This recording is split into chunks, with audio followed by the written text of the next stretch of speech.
I-require po ng Labor Department ang work permit para sa mga batang gumagawa ng content sa social media. Pabor naman dyan ng ilang magulang. Narito po ang report ni Ian Suyu.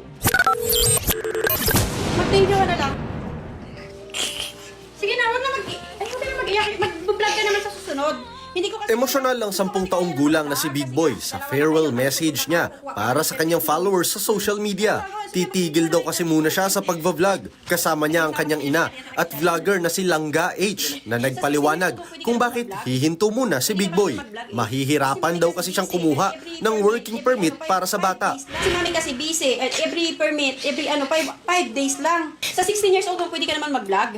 Sinubukan naming kunan ng pahayag si Langga H pero hindi siya sumagot sa amin.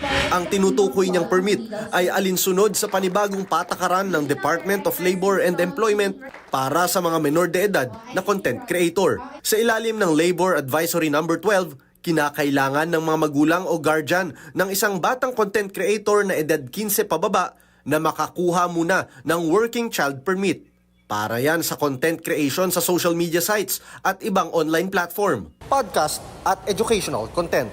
Ayon kay DOLE Secretary Francis Tolentino, parte raw ito ng pagsunod sa Republic Act 9321 upang ingatan ang karapatan ng mga bata.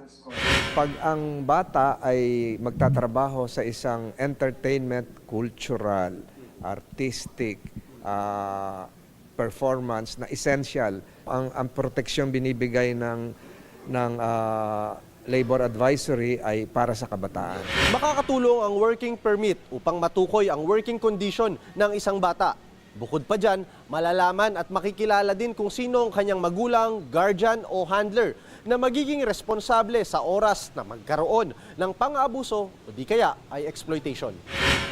Ayon sa DOLE, dapat ay 4 hours a day lang o 20 hours a week ang paggawa ng content ng isang menor de edad.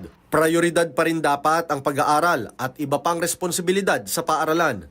Ang ama ng 9 na taong gulang na si Miggy sang-ayon sa bagong patakaran ng DOLE. I completely agree with that kasi guideline nga siya. So makakatulong siya talaga na hindi ma-exploit yung kids and then malalaman natin na gusto talaga nila, yung ginagawa nila, hindi sila pwersado, di ba? And then, tsaka kailangan yan it's one of the important things talaga kasi yun nga, may mga sa social media, di ba, na hindi magaganda. Yun nga lang, sana raw ay hindi maging pahirapan ang pag-a-apply sa permit. I think mas maganda para siyang business permit. We can get 1 whole year. Huwag nating na matigil, kasi tulungan na natin sila. Tugon naman ng DOLE, one time lang ang application para sa naturang permit. Naaabot ang validity hanggang umabot na ang isang menor de edad ng 15 anyos. Halimbawa, yung bata 14 na. So, 1 taon yan. So, kung 14 and a half, so yung permit niya yung duration na lang na natitira.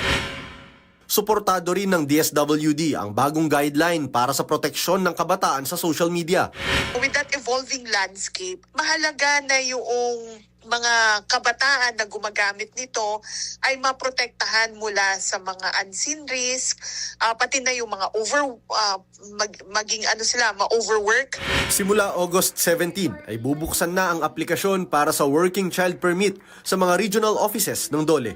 Nagbabalita mula sa Frontline, Ian Suyu, News 5. Mga kapatid, patuloy po kayong tumutok sa 105.9 True FM para sa totoong balita, impormasyon, music, and entertainment. Mag-subscribe sa aming YouTube channel at podcasts. At sundan nyo rin po kami sa Facebook, Instagram, X, TikTok sa True Network PH. Bisitahin din po ang aming website, truefm.ph at panoorin kami sa True TV Signal Channel 19. Kami po ang 105.9 True FM. Laging true sa'yo, kapatid!